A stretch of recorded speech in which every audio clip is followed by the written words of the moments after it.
C'est l'heure où l'arc-en-ciel se lève, épisode 134 du 16 mars 2026.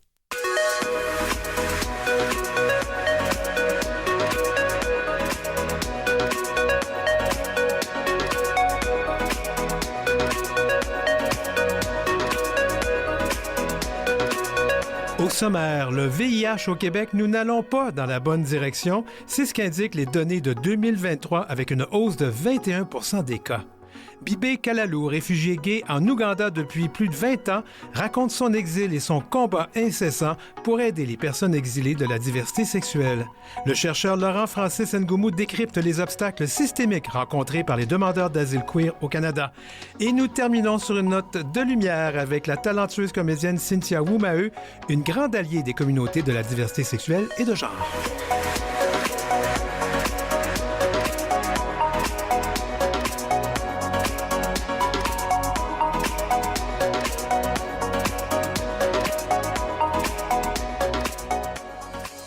C'est l'heure où l'arc-en-ciel se lève avec Denis Martin Chabot.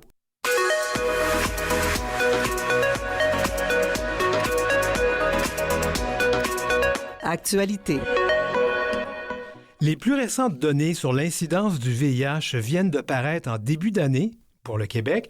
Et on parle des données de 2023 qui paraissent en 2026. On n'a toujours pas celles de 2024. Et si on se fie aussi à celles pour le Canada et à l'échelle mondiale, nous n'allons pas dans la bonne direction. Pour bien comprendre ce que les chiffres révèlent, nous recevons Tanguy Edrich, qui est coordonnateur de la recherche communautaire à la Coxida. Bienvenue à l'émission, Tanguy.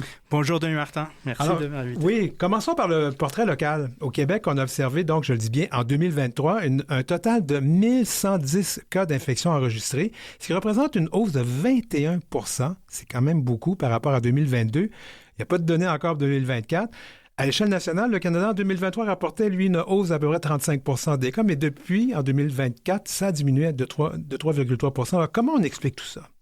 Oui, mais c'est une longue question. Je pense que ce qui peut s'expliquer aussi, c'est qu'il y a eu une chute du nombre de dépistages pendant la pandémie, donc 2021, 2022. Je pense qu'on voit ça. C'est pour ça qu'il y a une augmentation. Une chute des cas parce qu'il y avait moins de dépistages, peut-être? Moins de dépistages, oui, c'est ça. Donc, je pense qu'il y a eu des dépistages. On rattrape un peu. Et donc, la stagnation qu'on voit après, je pense que ça s'explique par là. Je pense qu'on a rattrapé en 2023, puis en 2024, on commence à stagner un petit peu. On devrait avoir moins de nouveaux cas au Québec en 2024, mais on n'a toujours pas les chiffres. On n'a toujours pas les chiffres. Là, je pose pas la question aux chercheurs, mais c'est quand même surprenant que ça prenne autant de temps au Québec à avoir ces chiffres-là, alors que même dans des petits pays du monde, où moins de ressources qu'ici, on les sort, les données, au moins un an après.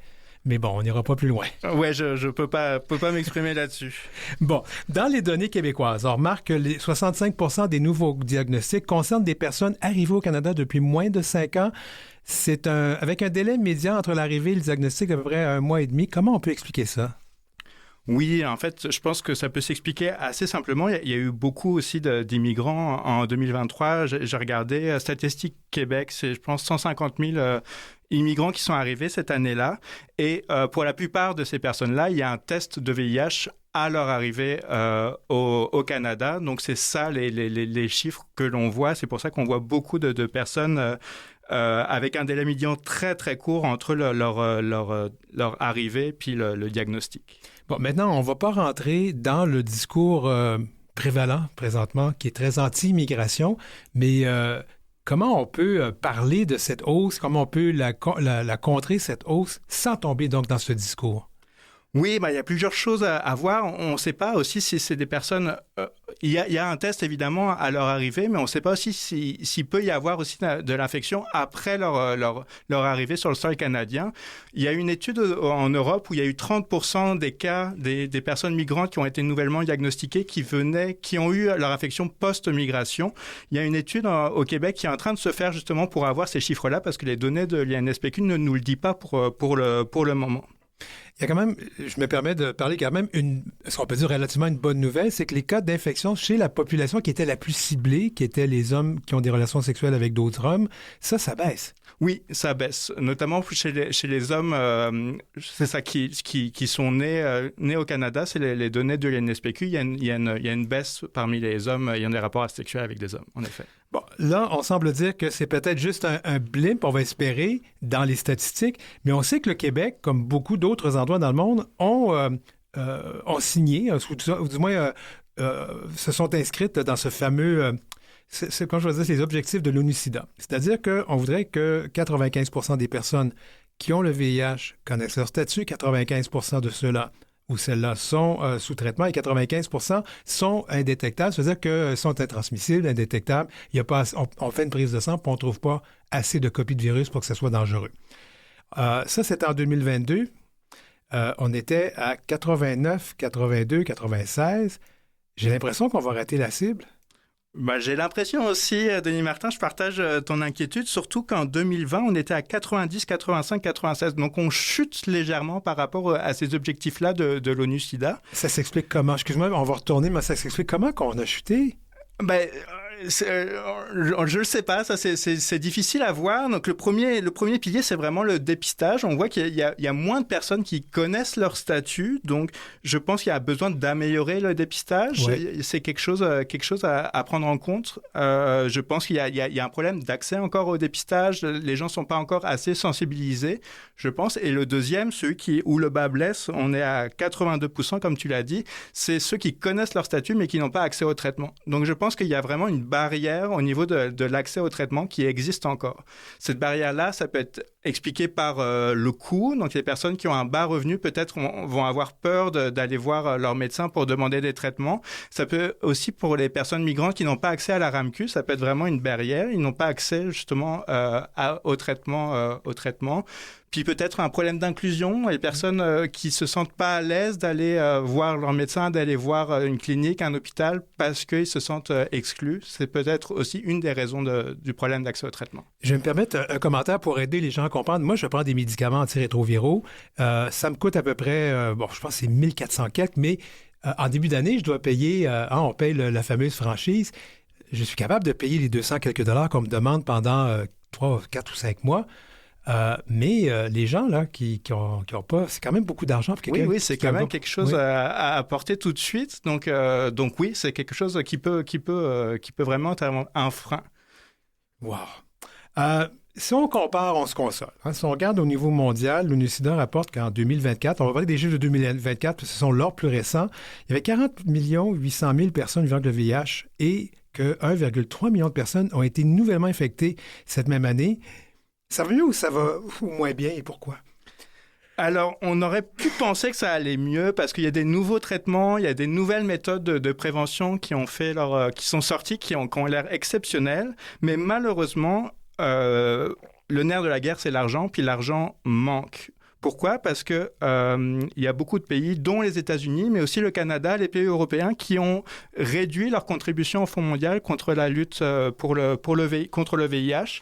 Et à cause de ça, il y a moins de traitements, moins d'outils de prévention qui sont distribués sur le terrain. Et ça cause beaucoup de problèmes. Puis je pense que je vais faire une autre parenthèse. Il y a l'accès à un des médicaments qui fonctionne très bien, ce qu'on appelle la PrEP, la prophylaxie pré-exposition. C'est un traitement qu'on prend avant d'avoir une relation sexuelle et qui réduit grandement, presque à zéro, les risques d'infection. Or, ce médicament-là, il n'est pas gratuit. Non, il n'est pas gratuit. Il n'est pas gratuit au Québec. C'est quelque chose qu'on essaye de se battre pour qu'il soit gratuit parce que c'est quelque chose qui est vraiment intéressant. Mais pour le moment, ça coûte une centaine de dollars par mois pour avoir accès à ces traitements. Et puis, il y a même présentement la Floride aux États-Unis qui nous annonce qu'il n'y aura plus de financement pour ces traitements-là. Alors, même le Biktarvy serait plus financé là-bas. Puis ça, c'est juste au sud de la frontière, ça va pas bien. Tanguy, pour améliorer la situation, redresser la barre, puis atteindre ces objectifs de l'ONU-SIDA, s'il n'est pas trop tard, qu'est-ce qu'on devrait changer concrètement?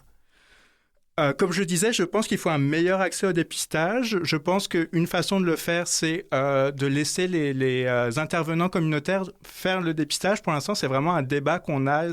C'est réservé aux professionnels de santé. Nous, on voudrait que aux communautaires, on puisse donner du dépistage. Il faut une meilleure information, une meilleure sensibilisation sur le dépistage. Il y a des gens qui ne se sentent pas concernés pour se faire dépister. Je pense qu'il faut qu'il y ait un message un peu global là-dessus.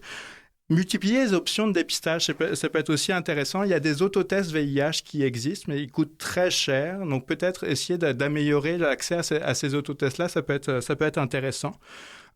Et comme je le disais aussi, pour freiner cette barrière à l'accès aux soins, essayer de réduire la stigmatisation. Donc, évidemment, il faut en parler. Il faut des campagnes nationales. Ça, c'est toujours vraiment intéressant. Et on parle de coûts, réduire le coût de la PrEP, réduire le coût du traitement, c'est aussi quelque chose d'assez primordial. Est-ce qu'on peut ajouter aussi le fait qu'au Canada, ne pas divulguer son statut sérologique quand on est intransmissible, et c'est toujours encore un crime. Bon, c'est pas toujours appliqué, mais c'est toujours encore un crime, donc ça contribue à la stigmatisation. Oui, je pense que toute la criminalisation autour du VIH, ça nuit vraiment à ce que les gens se fassent dépister, parce que si on le sait pas, c'est bon, on va pas le transmettre. Donc il y a vraiment quelque chose à faire là-dessus. Je pense pas que la répression criminelle, ça soit la solution là-dessus. Réduire la criminalisation, ça doit, le côté pénal là-dessus, ça doit être aussi une priorité. Puis c'est beaucoup pour ça que j'ai invité quelqu'un de la COQ-SIDA aujourd'hui, parce que c'est vraiment important. Quel rôle la recherche communautaire peut-elle jouer pour influencer les politiques publiques? Je pense que la recherche communautaire, c'est une recherche par et pour les personnes concernées. Donc, soit les personnes vivant avec le VIH, soit les populations clés. Donc, on pense aux travailleuses du sexe, aux personnes utilisant des drogues, mais aussi aux hommes ayant des rapports sexuels avec des hommes. Je pense qu'il faut comprendre un peu ce que vivent ces populations-là, quelles sont les sources de stigmatisation, par exemple, quelles sont les barrières aux soins, quelles sont les barrières aux traitements qui peuvent rencontrer ces personnes-là pour essayer de régler ces solutions-là. Mon but aussi, c'est de créer aussi des pistes d'intervention pour les organismes communautaires. Est-ce que les populations ont besoin de logement, de nourriture, ce genre de choses? Donc, c'est un peu parce que c'est un problème de santé, c'est global, c'est holistique. C'est ça. Et souvent, d'autres entrants sont importants à considérer. Si on a des problèmes pour se loger ou pour se nourrir, prendre des traitements ou penser à la prévention, c'est la dernière des choses auxquelles on pense. Tout à fait. On peut-tu parler des autres ITSS? Parce que ça aussi, c'est dans le rapport. Et qu'est-ce qu'on constate? Ce qu'on constate, c'est une hausse des cas de gonorrhée, de syphilis, notamment chez les femmes et notamment chez les personnes hétéros. Donc, il y a un changement aussi de visage parmi ces personnes-là. C'est plus réservé ou c'est plus en majorité les personnes, les hommes ayant des rapports sexuels avec des hommes, mais aussi les personnes hétéros. Je pense qu'il faut aussi dédiaboliser un peu toutes ces ITSS. Ces ITS-là, ce sont des infections qui peuvent se traiter très, très bien et très rapidement avec des traitements qui fonctionnent bien. Donc, en fait, d'en parler, je pense que ça pourrait juste contribuer à réduire la transmission. Il y a juste un peu la gonorrhée qui commence à faire peur parce qu'il y a des gonorrhées multirésistantes, mais bon, c'est pas si grave là, pour le moment. J'oubliais quand même, il y a un point important. On a toujours parlé du VIH comme une maladie qui concerne les hommes, mais on se rend compte maintenant que dans l'hémisphère sud, c'est surtout les femmes. Oui, il y a 53%, je pense, au total des personnes vivant avec le VIH qui sont des femmes. Dans l'hémisphère sud, c'est principalement des femmes. C'est vrai que dans les pays les plus développés, c'est plutôt des hommes. Mais oui, et ce qu'on voit aussi, c'est une augmentation du nombre de femmes en proportion de femmes ici qui vivent avec le VIH. Et ça c'est parce que souvent, les traitements sont faits en fonction des hommes et pas toujours en fonction des femmes. Il y a beaucoup de travail à faire là. Oui, sur les effets secondaires, on ne sait pas trop pour les femmes. Il y a beaucoup de choses. Ou les femmes qui sont enceintes, est-ce que c'est possible ou pas? C'est difficile. Tanguy Edrich, j'espère que je prononce bien ton nom, bon. Coordonnateur de la recherche communautaire à la COQ-SIDA. Merci beaucoup de nous avoir éclairé là-dessus. Merci. C'est l'heure où l'arc-en-ciel se lève avec Denis Martin Chabot.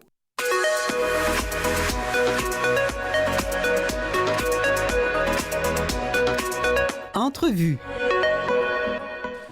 Originaire de la République démocratique du Congo, Bibé Kalalou a vu son destin basculer lorsqu'il a été évincé de son rôle de chef coutumier en raison de son orientation sexuelle.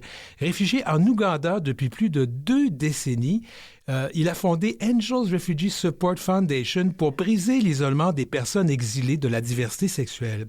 Nous le recevons aujourd'hui, donc, un leader qui, malgré les menaces et la précarité, refuse de se taire. Bibé, qu'on rejoint donc en Ouganda via la vidéoconférence. Bienvenue à l'émission, Bibé. Oui, bonjour. On est très content que tu sois là. Alors, Bibé, ton histoire commence par une chute brutale depuis un statut de grand respect, celui de chef coutumier.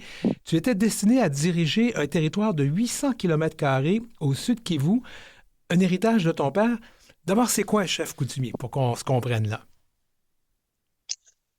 Bonjour Martin, bon, je m'appelle Bibé Kalalou. Oui. Je suis originaire de Sud Kivu.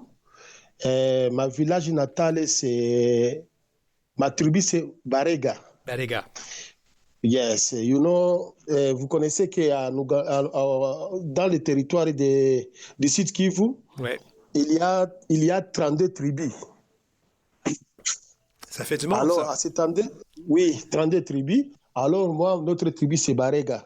Barega. Nous sommes situés au sud du Kivu. Oui. Après, ouais. Donc, nous sommes voisins avec les tribus de Bashi et les tribus de Babembe. Je vais devoir te demander, Bébé, d'aller plus vite sur c'est quoi un chef coutumier, parce qu'on a beaucoup de terrain à franchir, toi et moi. Alors que moi, personnellement, j'ai fui héritage de mon père, parce qu'à chaque tribu, il y a des chefs coutumiers. Ouais. Alors, j'ai fui héritage de mon père, parce que je suis l'aîné de la famille. D'accord. Alors, tellement que l'autre tribu a constaté que moi, je suis gay. Ouais. Alors, qu'est-ce qu'ils ont fait? Ils ont parvenu à m'arrêter et me tuer parce que dans notre coutume, dans notre culture, on ne peut pas accepter un chef coutumier gay. Alors, comment est-ce que je fuis? On a tenté donc de te tuer, là. C'est sérieux ce que tu dis? C'était en 2003, on a tenté de te tuer. Puis c'était 4000 personnes qui sont parties à ta... C'était 4000 personnes, oui, c'était 4000 personnes, parce qu'on a fait l'ensemble, vraiment, ça a été vraiment catastrophe. Alors moi, je ne serais pas capable de me sauver dans cette situation. C'est parce que j'avais beaucoup de connaissances, bon, j'ai fait du bien à quelques personnes, alors quelques personnes m'ont protégé, et là où j'ai pris fuite, de quitter mon village pour partir en ville. Donc, en ville de Bukavu, je n'aurai pas moyen de rester là-bas parce que nous sommes toujours dans une même raison. Oui, parce alors, que c'est pour cela que j'ai... Oui, j'ouvre la parenthèse. Au Congo, être gay, ce n'est pas... C'est quand même, il y a des lois contre ça aussi au Congo, là où tu vis, là. Oui, où tu vivais, pardon. Il y a la loi qui refuse. Il y a la loi qui refuse. Et surtout, c'est la communauté. Parce que la communauté et la tribu, c'est ce qui est accent. Ouais. De cette loi. Donc, dans notre tribu, ça ne peut pas se faire, ça ne peut pas exister. Une personne gay d'avoir de chapeauter ou bien d'être responsable d'une tribu ou bien d'une institution ou bien de quoi que au juste. Donc, tu ne peux pas mettre même un commissaire des zones, et même, tu ne peux pas même travailler dans une institution, même dans les quartiers que tu peux avoir, mais peut-être 20 personnes. On ne peut pas vous accepter au Congo. Alors là, tu ne peux pas chapeauter quelque chose. Donc, il a fallu que tu fuis le Congo, tu as choisi de quitter le pays et tu es allé au pays le plus proche qui était l'Ouganda. C'est ça? Oui, effectivement. Bon, parce que les plus proches, c'est Burundi et Rwanda. Alors, j'ai vu que ça, là, c'est plus proche. J'ai essayé de quitter là pour venir ici en Ouganda parce que c'était un peu loin de mon village. Alors, je suis venu ici en Ouganda. Alors, moi, je ne savais pas la politique et la géographie de l'Ouganda. Oui, parce que je dois dire que l'Ouganda va jusqu'à imposer la peine de mort pour les personnes gays. Ouais. Oui. Ouais, bon, parce que vraiment, dans mon jeunesse et dans mon histoire, je ne comptais pas et je ne savais pas l'Ouganda dans mon histoire. Donc, c'est à cause de fuir mon pays, je suis tombé ici en Ouganda. Mais dans mon histoire, je ne connaissais pas l'Ouganda. Bon. Donc, tu es arrivé en Ouganda et là, tu découvres la situation. Comment tu as vécu ça?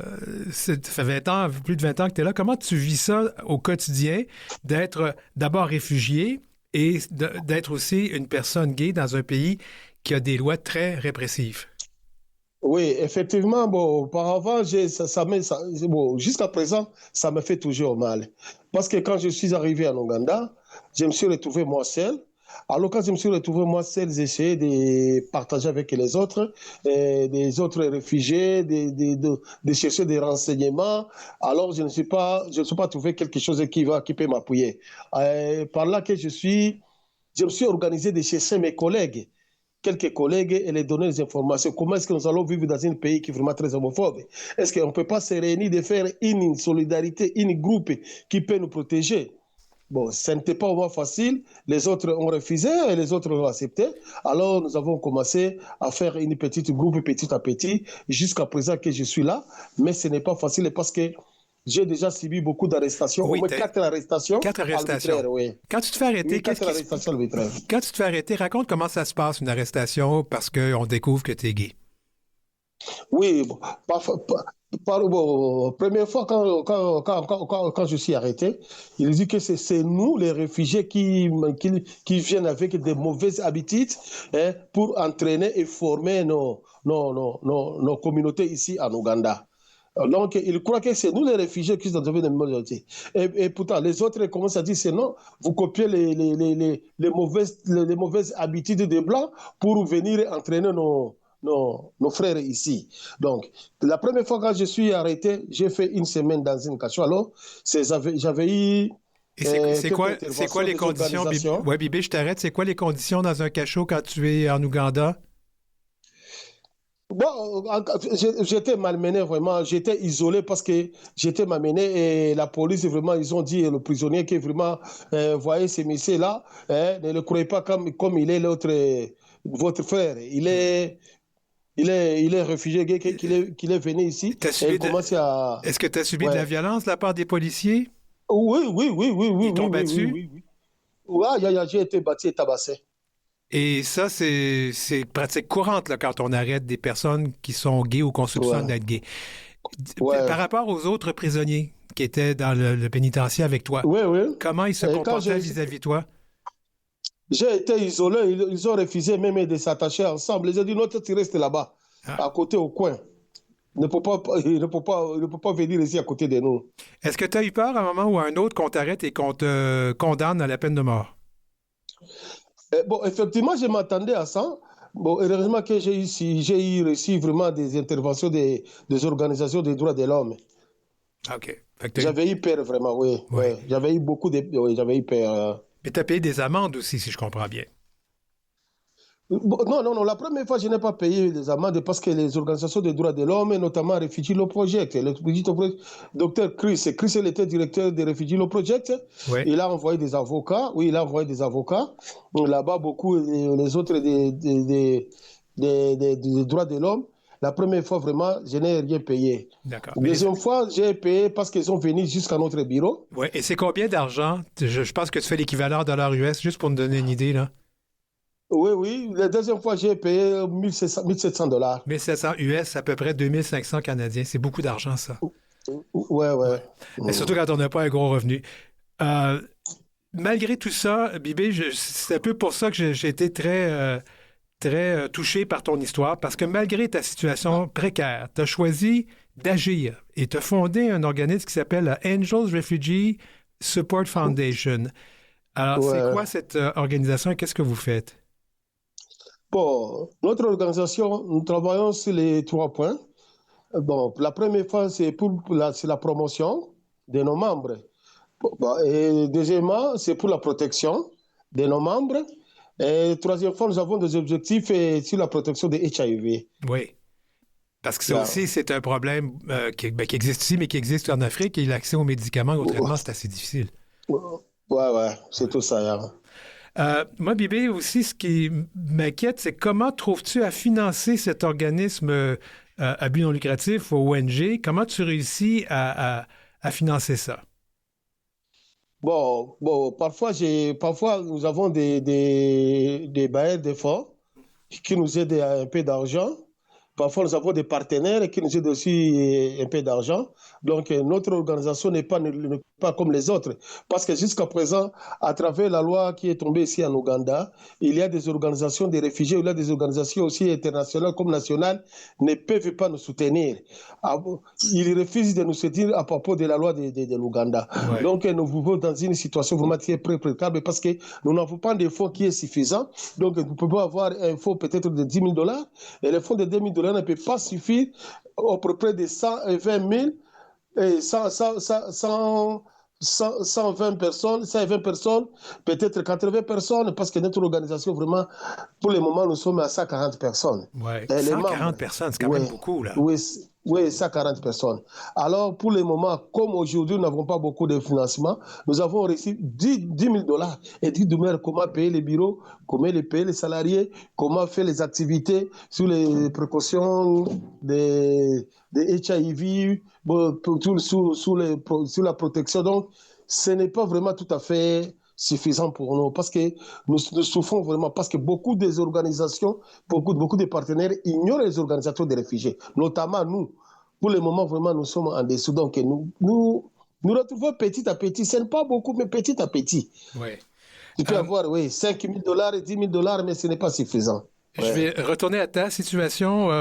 Bibé, tu as entamé des démarches de réinstallation, notamment vers le Canada, mais tout ça semble coincé là, parce qu'on est dans les méandres administratifs depuis des années. Comment tu fais là-dedans, là? Bon, j'entends tout simplement la réaction. Peut-être ils vont m'appeler, mais pour le moment, je suis tellement désolé.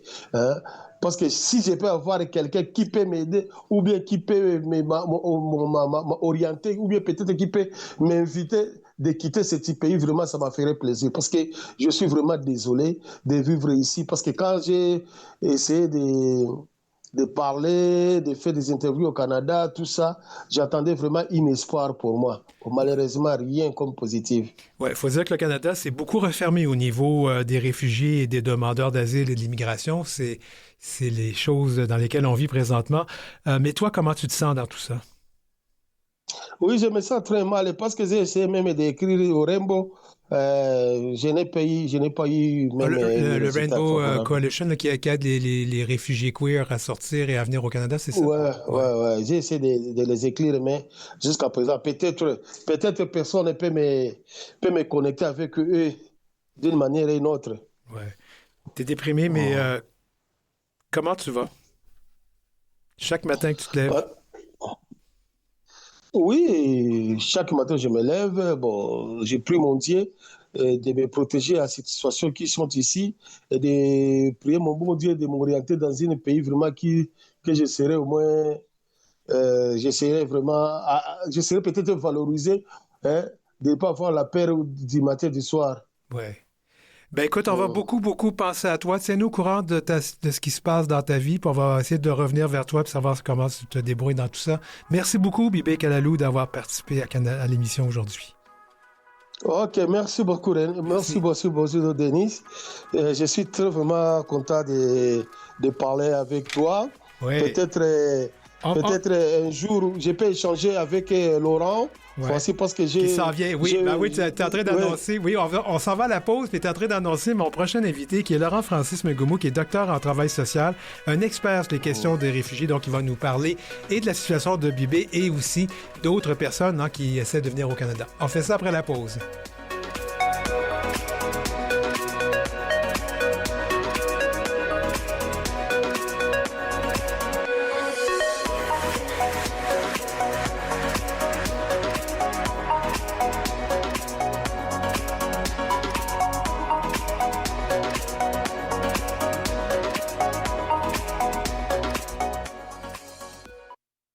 C'est l'heure où l'arc-en-ciel se lève avec Denis Martin Chabot.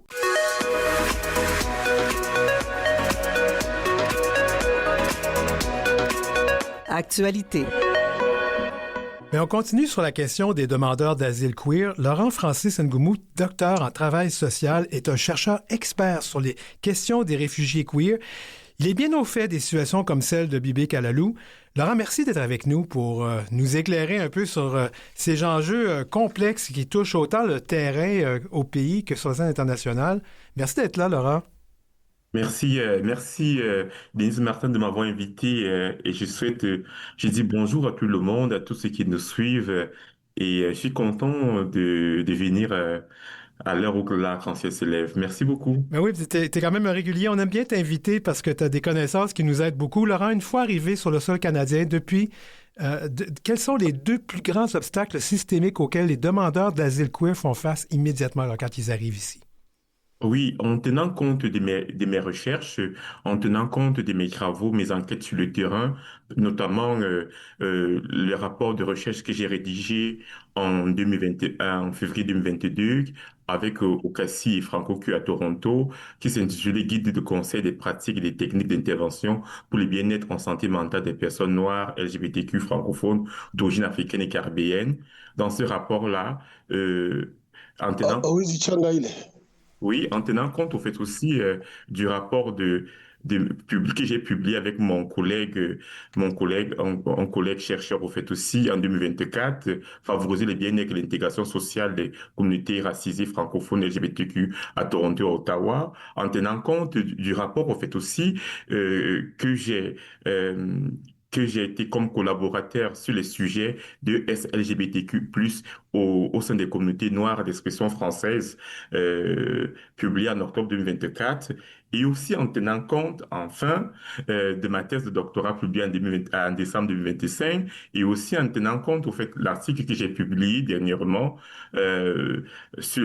l'article que j'ai publié à l'Université d'Ottawa, notamment dans leur publication intitulée Les voix amplifiées, où je reviens sur mes recherches, au fait. Il en ressort que, euh, il en ressort que euh, les demandeurs d'asile peuvent faire face à plusieurs obstacles systémiques. Parmi les deux principales, telles que vous avez posées comme la question, l'accès aux services de santé et de soutien psychologique au fait. Voyez-vous donc que ici, un exemple, je dirais que si une personne demandeur d'asile arrive dans un centre communautaire ou dans un centre où normalement on reçoit des demandeurs d'asile et qu'elle est reçue, elle est mal reçue, elle va se crisper et ça va créer un stress en elle et ça va créer de l'isolement. Dont la première barrière, c'est que les services offerts ne sont pas adaptés à ces personnes-là. Il manque de professionnels, bien que certains ont déjà des professionnels, mais il manque je pourrais dire à 80% des experts et des professionnels pour travailler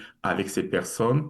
Et maintenant, pour ceux qui sont dans le Canada anglophone, beaucoup d'intervenants ne parlent pas, ne s'expriment pas en langue française, il faut le dire, pour ceux qui sont francophones.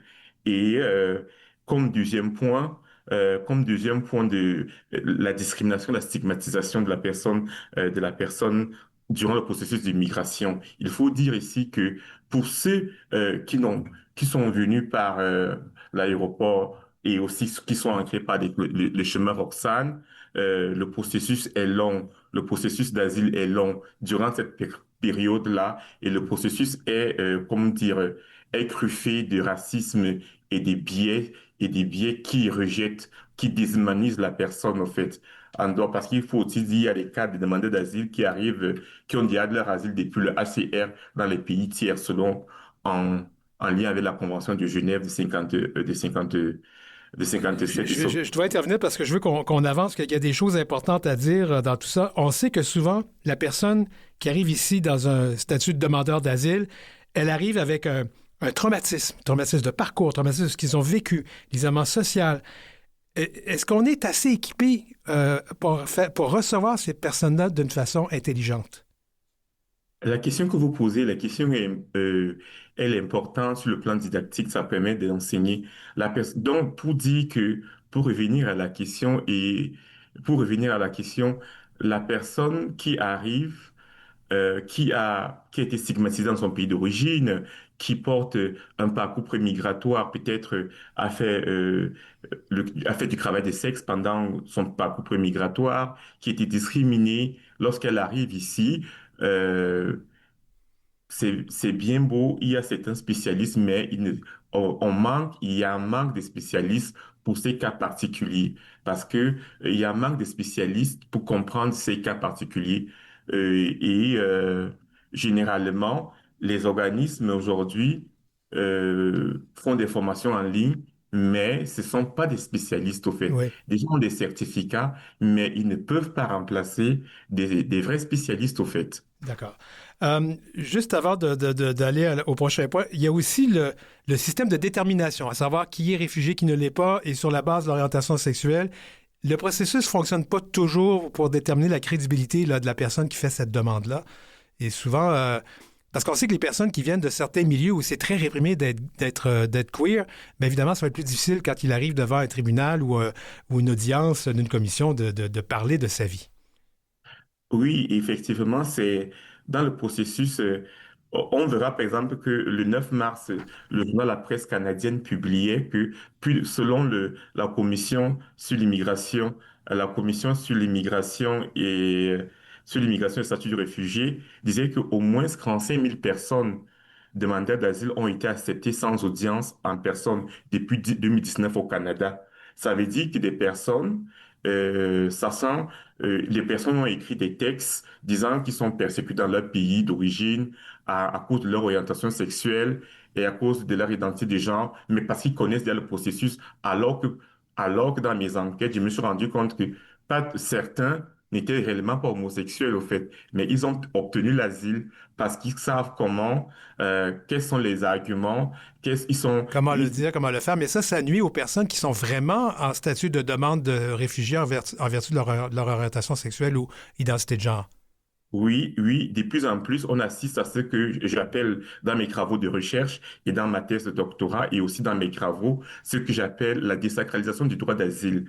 De plus en plus, ici, je veux parler, par exemple, de mes recherches de terrain, de trois cas que j'ai connus dernièrement. J'ai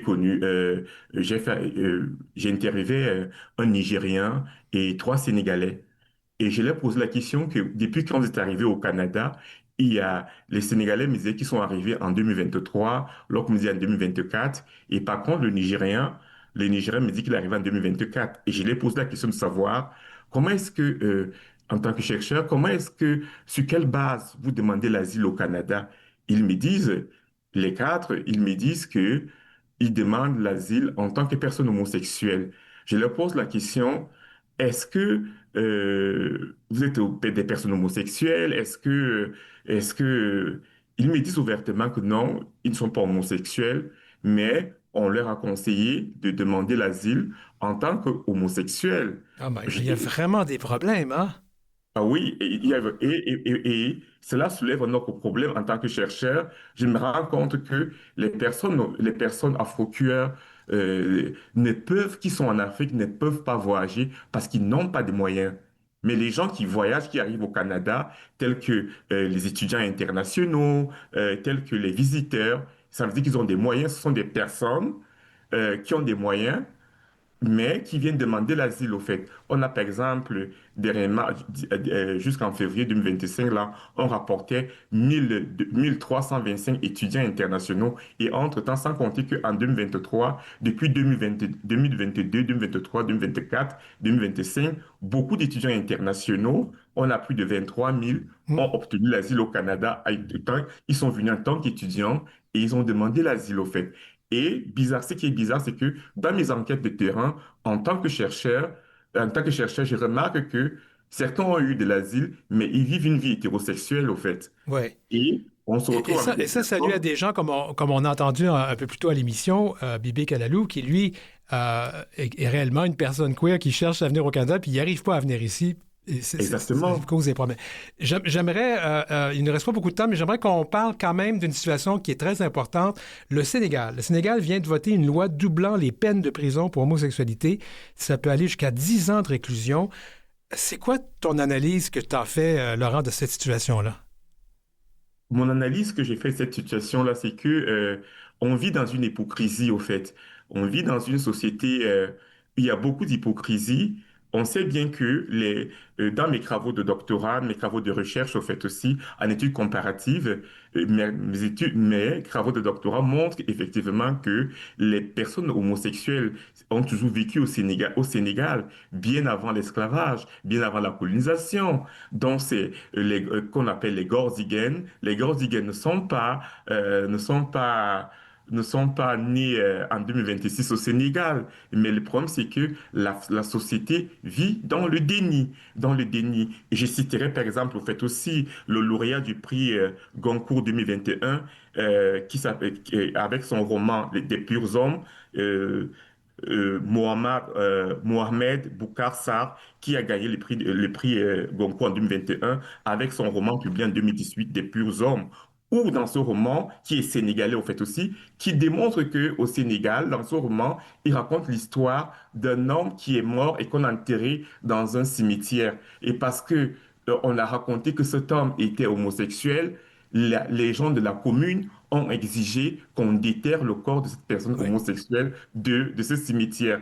Et dans ce roman, qui a gagné un grand prix de littérature internationale, l'auteur sénégalais démontre qu'en effet, les personnes homosexuelles ont toujours vécu au Sénégal, existent, ils sont inhérentes à la société sénégalaise. Cela revient à ce que, par exemple, en 2000, en 2022, non pas en 2022, parce il faut bien lire les dates, il faut bien, je donne des dates là, parce que voyez-vous que dernièrement, le Premier ministre Sonko actuel, il a reçu Jean-Luc Mélenchon, et il a dit à Jean-Luc Mélenchon que effectivement, les Gordigènes existe au Sénégal. Les Gordigans, ça veut dire des hommes qui s'habillent en femmes et qui Ouais. sortent avec d'autres hommes, en fait.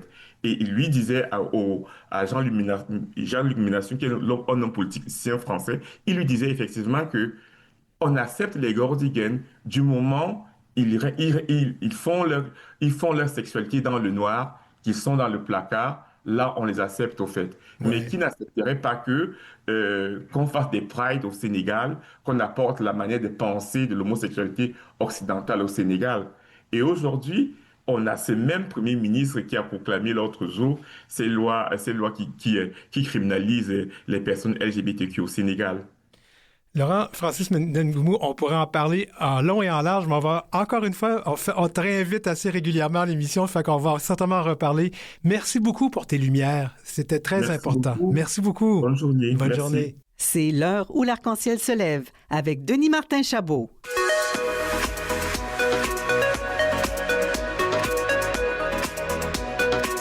Entrevue. Alors, pour terminer cet épisode de l'heure où l'arc-en-ciel se lève, et j'avoue que c'était un épisode qui avait des nouvelles un peu dures à prendre, je me dis, on va se faire plaisir. Je vais me faire plaisir. Je reçois donc une comédienne dont le talent et la sensibilité illuminent nos écrans et nos scènes depuis près de 20 ans. Quand même. Hey, ça va vite, hein? Il me semble que t'es pas si vieille que ça. Ben, 43! 43. Cynthia Goumaheu, on est Allô? vraiment contents. Nous, on se connaît. Mais en fait, on s'est connus dans des premières et des lancements, puis je n'osais pas aller t'importuner. Parce que je me disais, ah, pauvre... Tu sais, les artistes, là, vous faites importuner par tout le monde. Ben, moi, ça me fait plaisir tout Mais le temps. j'avoue, je te l'ai dit, j'aimais ton travail. Puis finalement, c'était un ami commun qui nous a présenté. Puis moi, c'était un coup de foudre, Cynthia. Un coup de foudre d'amitié.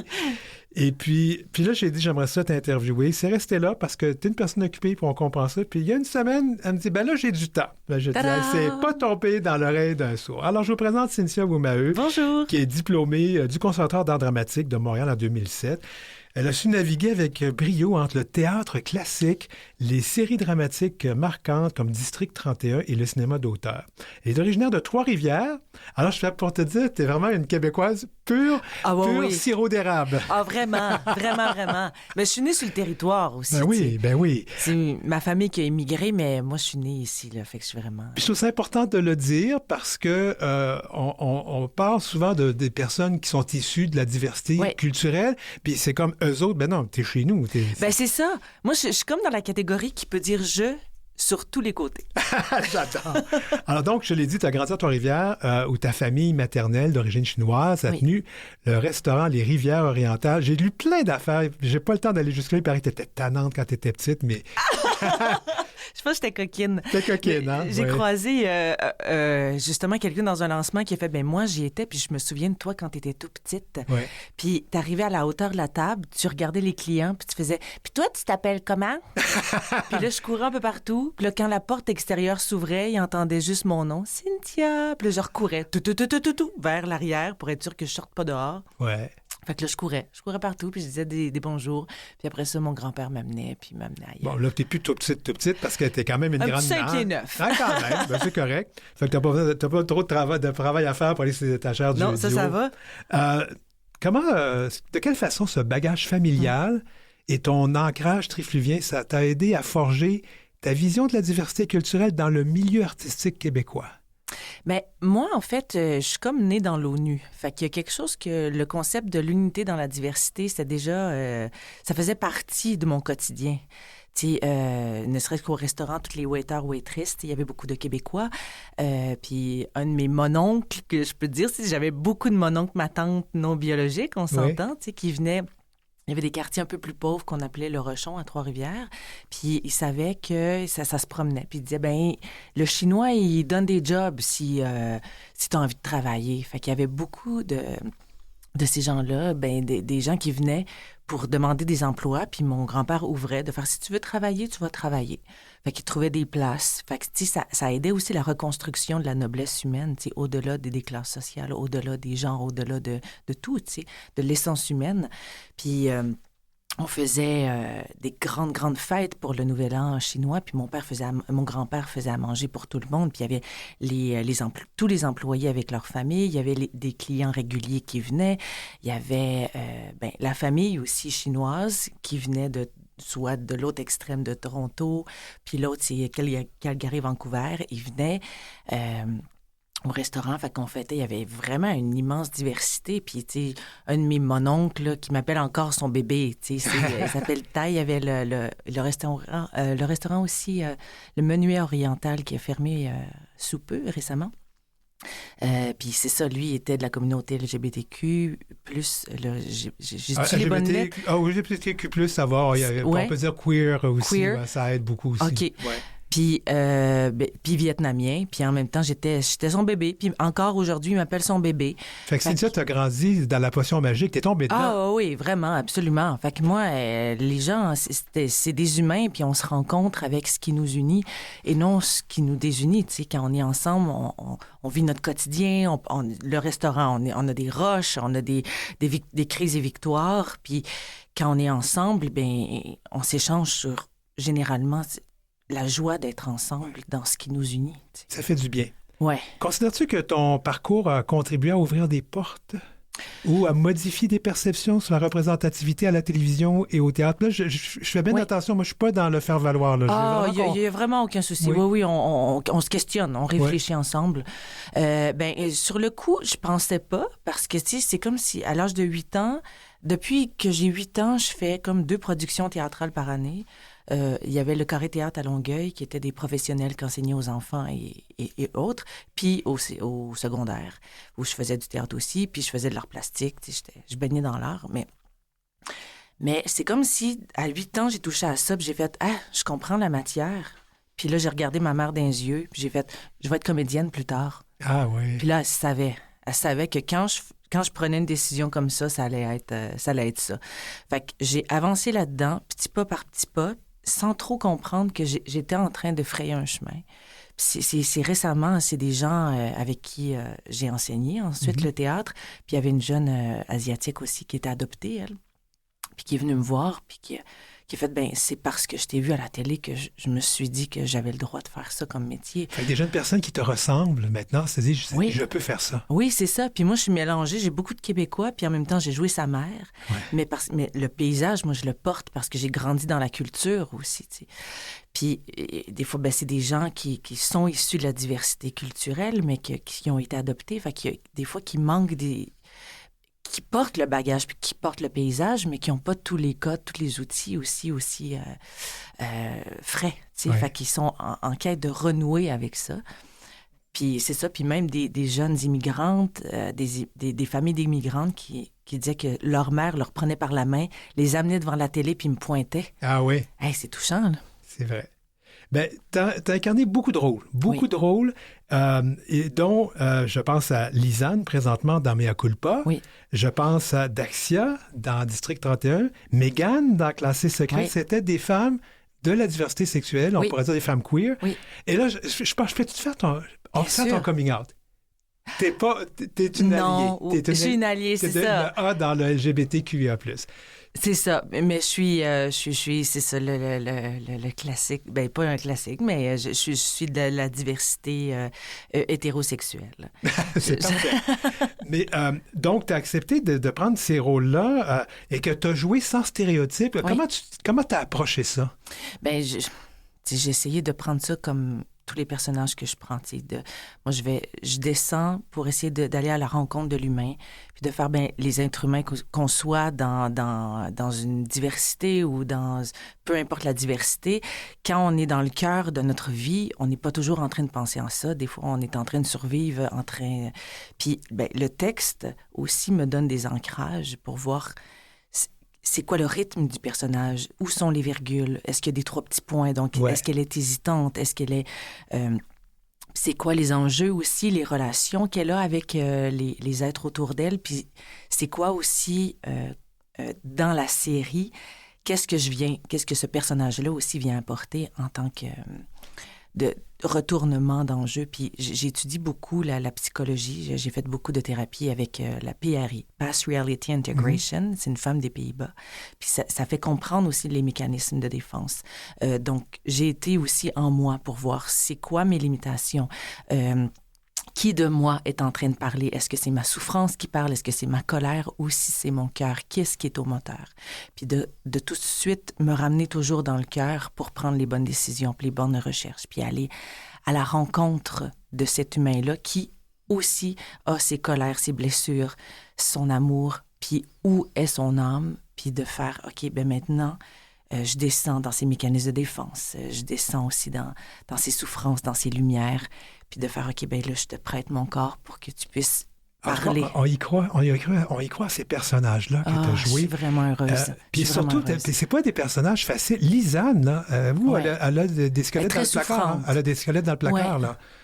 Puis je trouve ça intéressant parce qu'on présente des personnes de la diversité, mais pas toujours, elles ne sont pas toutes bonnes et gentilles. Elles ont leurs défauts. Ils sont humains. Oui. On est humains, on navigue ensemble, puis on essaye, puis on est des fois en capacité de s'entraider. Puis des fois, ça fait que nos souffrances, justement, Lisanne, on le voit, c'est sa souffrance puis sa colère qui parle en premier. Puis ça devient comme un raz-de-marée aussi, autant pour les gens autour d'elle que pour elle-même, parce qu'elle tombe dans l'autodestruction aussi de l'alcoolisme. Oui. Puis de trouver des moyens pour essayer de geler sa souffrance au lieu d'aller l'accueillir puis la laisser sortir. J'aimerais t'amener sur un débat quand même qui existe, et puis je pense que c'est important de le nommer, sur l'idée que les rôles queer devraient être réservés exclusivement à des comédiens issus de la diversité sexuelle et de genre. Comment tu réagis à ça? Parce que tu as pris des rôles queer et tu n'es pas une personne de la diversité sexuelle et de genre. Oui, en effet. Je pense que on est rendu à une ère où est-ce que l'humanité est appelée à s'approcher d'une maturité dans sa réflexion. Puis je pense que la maturité fait que, mettons, le niveau d'enfant, on fait c'est bien ou c'est mal, c'est gentil, c'est noir, c'est blanc, oui ou non. Puis je pense que tranquillement, on voit que il y a beaucoup de zones grises, puis c'est très complexe. Il y a à la fois, je pense, un naturalisme de certains projets qui, va nécessiter évidemment, parce qu'on va vraiment parler d'enjeux, on va parler d'une sensibilité, puis je pense qu'il y a... Mais après, il y a de l'autre côté aussi que certaines œuvres demandent une technicalité très grande et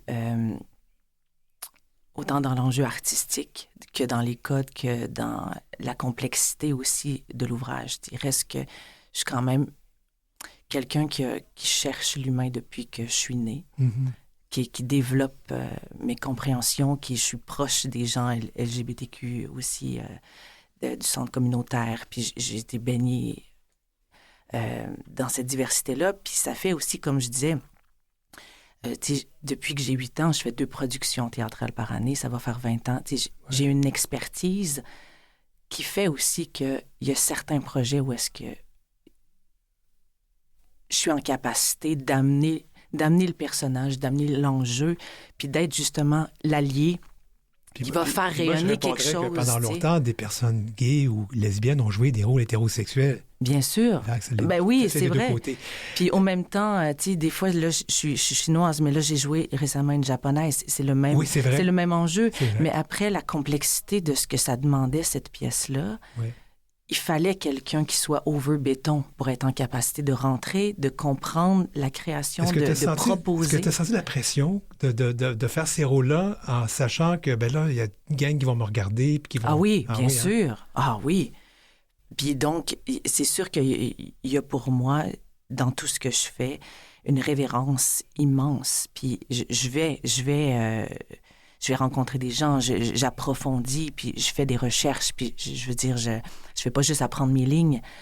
Je vais vraiment, oui, dans la révérence de l'humain que je vais faire vibrer, tu sais.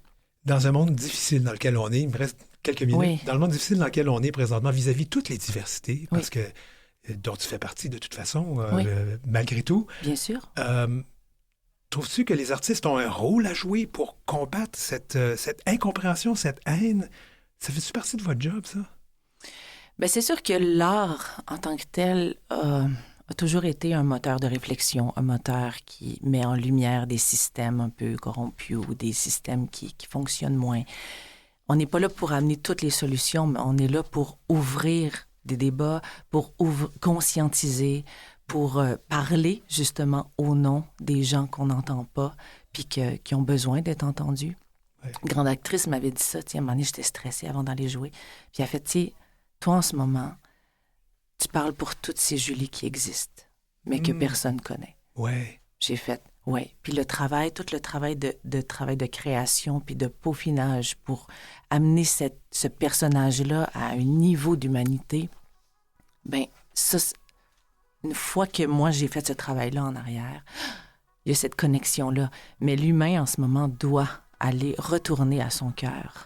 Hey, on va devoir arrêter ici. J'en arrêterai encore pour une demi-heure. Ça va vite. Beaucoup, merci beaucoup de l'invitation. Et c'était donc le 134e épisode de l'heure où l'arc-en-ciel se lève. Merci à nos invités, Tanguy Edrich, Bibé Kalalou et Laurent-Francis Ngoumou. Évidemment, Cynthia Woumaeu. Merci à Mathieu Tessier à la régie. Merci à Godéric Trobe à la recherche pour nous rejoindre. Allez sur nos réseaux sociaux, dont le mien, à DM Chabot, auteur sur Facebook et Instagram. Je m'appelle Denis Martin Chabot. Merci tout le monde d'avoir été là. À la semaine prochaine.